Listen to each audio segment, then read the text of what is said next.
going out of business signs. The pandemic now fading into the past. The expected crowds and vibrant ambiance of the city. Just 4 people Saturday in an Atlanta suburb is dead, killed by police in an exchange of gunfire. Authorities are still trying to determine why 40-year-old Andre Longmore shot and killed his 4 victims in cold blood in a Hampton, Georgia subdivision. After more than 24 hours of searching, police finding him in nearby Clayton County. Police say they returned fire after Longmore fired on law enforcement. A sheriff's deputy and a police officer wounded trying to arrest Longmore. No word tonight on their condition. With the manhunt now over, police saying the threat posed by Longmore to the public has been eliminated. And so far, we don't really have a political party standing with us. And that's what we want. We want a political party to stand for children, to stand for parents. And we're waiting for them. And too bad, honestly, many of us supported Prime Minister Trudeau. Many of us supported him.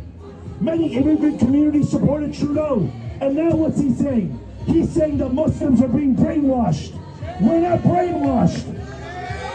We are professional people. Up here, there's doctors and lawyers and engineers and people that work in home and homemakers. We're professional people. We're not brainwashed. We know the facts. We just all of a sudden didn't become hateful people. We've always had a concern. It's what's happening in our schools is getting worse and worse and worse. And now they've crossed the red line. Our children are our red line. Our children, our rights. Our children, our rights. Leave the kids alone. Leave the kids alone. The help of his wife and 3 other suspects. Prosecutors say the illegal operation began in 2018 and lasted until just a few months ago. The U.S. Attorney's Office is still working to identify the victims involved. Well, civil rights leader Reverend Jesse Jackson has announced he is stepping down from the Rainbow Push Coalition. A spokesperson for his son says the Reverend will retire from the organization he founded more than 50 years ago. Jackson has struggled with a series of health issues in recent years, but remained a fixture in civil rights causes. He will turn 82 years old in October. Nico's Japanese Steakhouse is closing. That's the Pace restaurant that was under investigation a few weeks ago when 7 customers were hospitalized after eating food containing meth. The owners say despite being cleared by the Santa Rosa County Sheriff's Office, the restaurant's business has suffered. Nico's had been open for more than a decade. Confidence in our nation. He was talking about a crisis of having confidence in our government. So we invited people to Camp David, preachers, business owners, lay people, just every individual average Joe to Camp David. He asked them, what do you want me to do? We have a crisis in our nation. We have the energy crisis. Our politics are divided by Republican and Democrats. And he came back and he said he'd never forget that a preacher told him, he said, if you lead, we'll follow. And that's what he attempted to do. But when you have people that said he was too liberal for the Democrats and too liberal for Republicans and too conservative for Democrats, I tell them that he didn't serve the donkey, or he didn't worship the elephant. He served the lamb, and I believe we got to have more people that have something deep down on the inside that want to give our nation hope, that want to give our people hope. Mothers who are having to sit at home and hear gunshots at home and try to protect their children. We're still having that today. Putting hardened criminals in prison with the mentally ill, we're still having that today. We don't have a solution with it. Our infrastructures are imploding. Our jails and prisons are imploding because we don't have the right type of leadership to do things that we need to be done. And that is to give every single individual hope that we can rally together.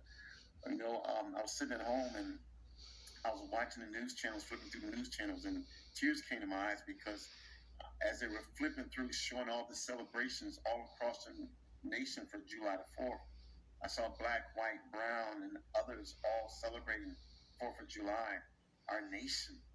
And it just gave me a glimpse that what we can do to come together and to give everybody hope that we're all a part of this great nation and that we can do something that could lead the world by giving hope to people. And that's why I'm so glad that you have this show here, to be able to give our nation some hope and some vision.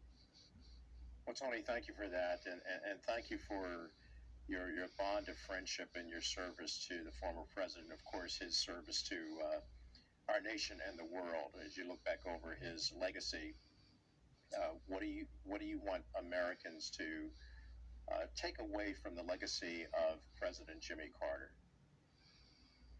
I think the biggest legacy that we can take from not just President Jimmy Carter, but also Rosalynn Carter, that they're servant leaders with a servant heart.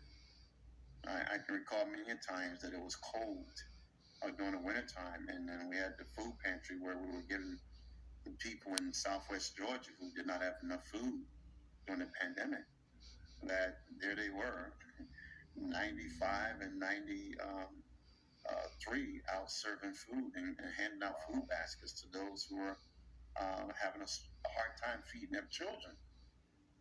That they never shy away from opportunities to serve. Name me another presidential couple that have taken it upon themselves.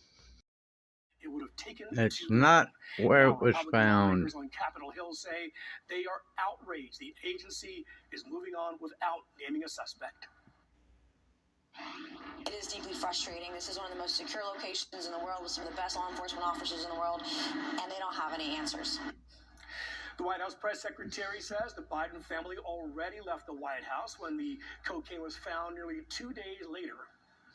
All the Republican candidates for president not wasting any time. They are meeting with voters and trying to get out their messages. They're focusing a lot of attention on Iowa, and that is where they'll hold the first in the nation Republican caucuses early next year. Fox News correspondent Alexandria Hoff takes a look. We're exactly 6 months out from the Iowa caucuses. Last night, GOP candidates spoke at a forum in the state. Notably absent was former President Trump. Today, though, is important across the board. You can see some fundraising totals here. And today is the filing deadline for campaigns to turn over their April to June fundraising reports to the FEC. Strong donor interest and how money's been spent will signify which candidates have found their footing. Former UN Ambassador Nikki Haley is holding an event in Des Moines today. She said this earlier. I know the other candidates are spending millions of dollars. We have not started spending any money yet because it's foolish to do so. It's not time. Among Republican contenders, Governor Ron DeSantis has by far dished out the most money on digital ad buys. According to NBC News, his team even sent out a letter to donors reassuring them that the campaign is not short of momentum. Large donors were reportedly concerned about that. He's also campaigning in Iowa today. This week, former Governor Chris Christie and Senator Tim Scott were added to the candidates who have met the RNC donor requirements to take the debate stage next month. Former President Trump has yet to commit. He sat down for an interview that is going to air tomorrow on Sunday Morning Futures. If people think that Trump is going to be elected, you'll never have a recession. If people think I'm not, you will have more than recession. You're going to have a depression. Yesterday, the Biden-Harris campaign announced that it had raised over $72 million in the second quarter, and that's a relief to some Democrats who felt that the campaign was off to a slow start. In Washington, Alexandria Hoff, Fox News.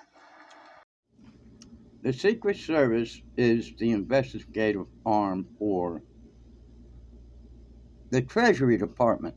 They go after forgers, bank robbers, not the FBI, not all the time. But, and who is over top of Treasury right now? Secretary Yellen. Joe Biden's appointee.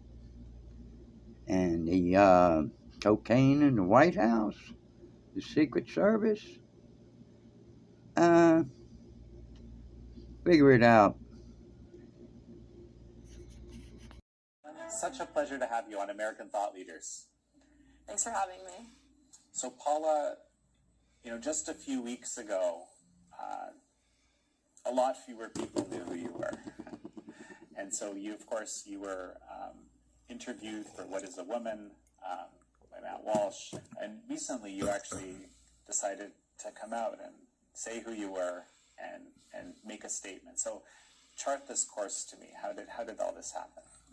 Yeah, so I was approached to be on the What is a Woman documentary when I was still in college. I was still actually competing on the Penn swim team, and there's this opportunity to be part of a documentary, and they pitched it to me as, there's going to be people from all sides talking about this gender ideology as an issue. They needed representation from the athletic side.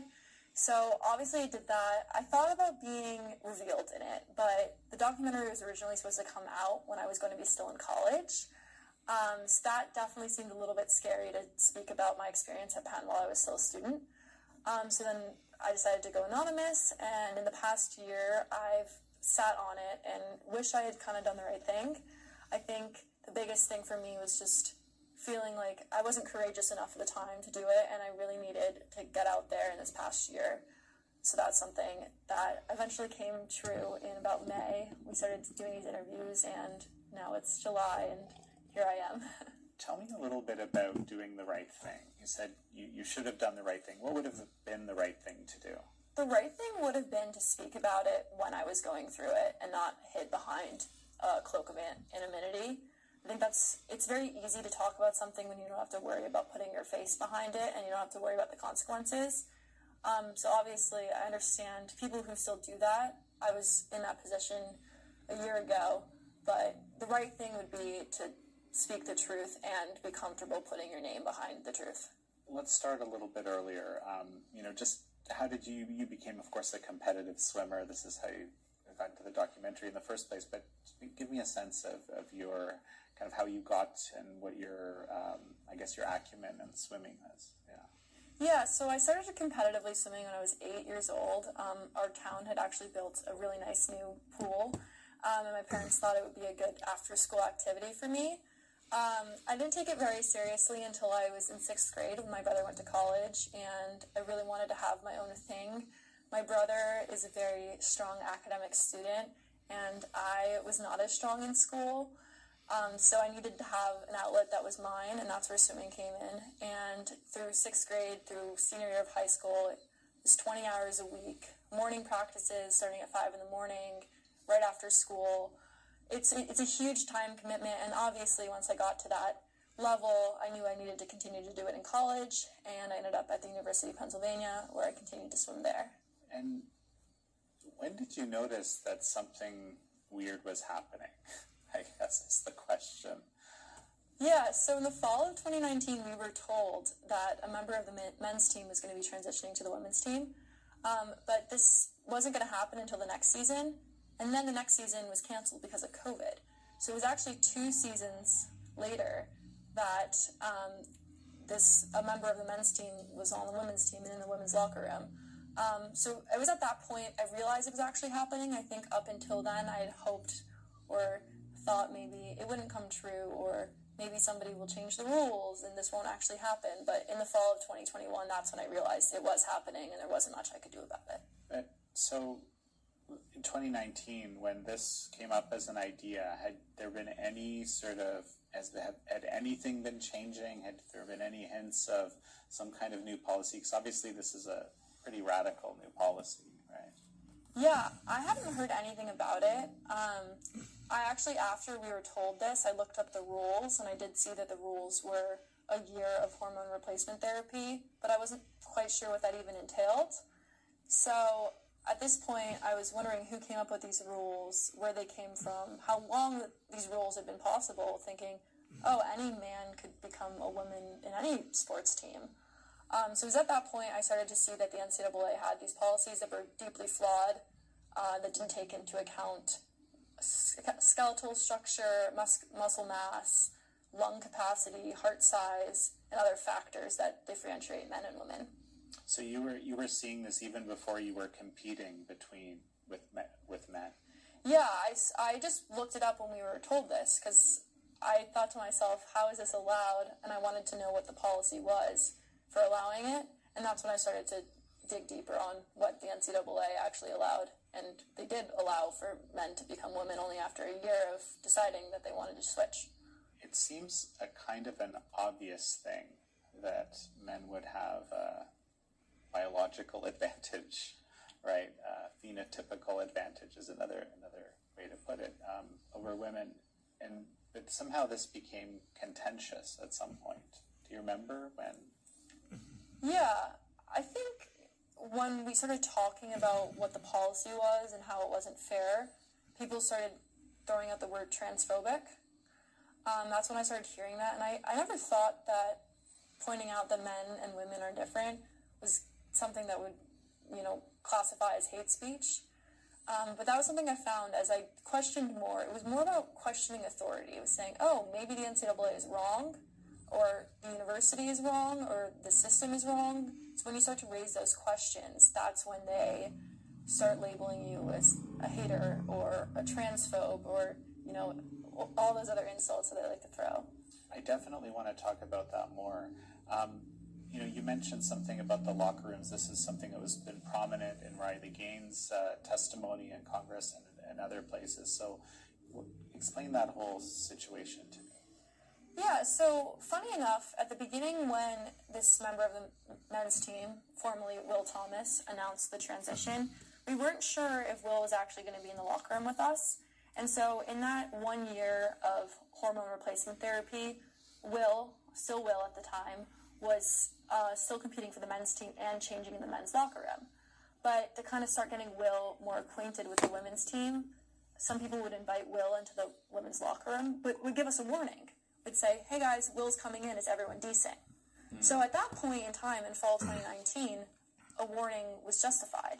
But for some reason, 2 years later, there was no warning, and it was every single day that we changed in the same locker room. So I was asking what, just because you've declared you're a woman 2 years ago, then it's somehow okay when everything about you is still the same. You just say that you identify differently. That's something I found very, very confusing, that just because you declare something is true in a short amount of time, it is suddenly true. What was the reaction of the women in the room? Some girls were definitely very uncomfortable. A lot of girls would go and change in the bathroom stalls, so they would be completely covered and confined to their own space. People brought it up to the coaches, but unfortunately, we were told that if someone's part of the team, they should deserve the same privileges as everyone else on the team. And in their defense, that does actually make a lot of sense, right? If we're going to say Leah is part of the women's team and is a woman, why would Leah not have the same rights as the rest of us? So in that sense, I think it's consistent, but definitely not the right thing for women, and definitely very challenging to be in a situation that we didn't discuss about it. We didn't say, oh, maybe there's an alternative on how we can set up this locker room, or maybe there's another family stall that we could use, or whatever the solution was. There was never a discussion about it. Right. But so I guess the idea was you wanted to do nothing to stigmatize or something like that. That was the sort of the approach. Yeah, that's what we were told, that we have to be inclusive in every single part for someone to feel comfortable with their new gender identity. That's all and sick. It's all about being inclusive at every single part of women spaces and women's rights that they need to now be included on. And then what about the competitions themselves? How did things change? Yeah, so at the beginning of the season, we actually weren't really sure how fast everyone was going to be swimming. Again, the Ivy League canceled all competition for the 2020 to 2021 school year, so there was not a single sports competition for swimming at all.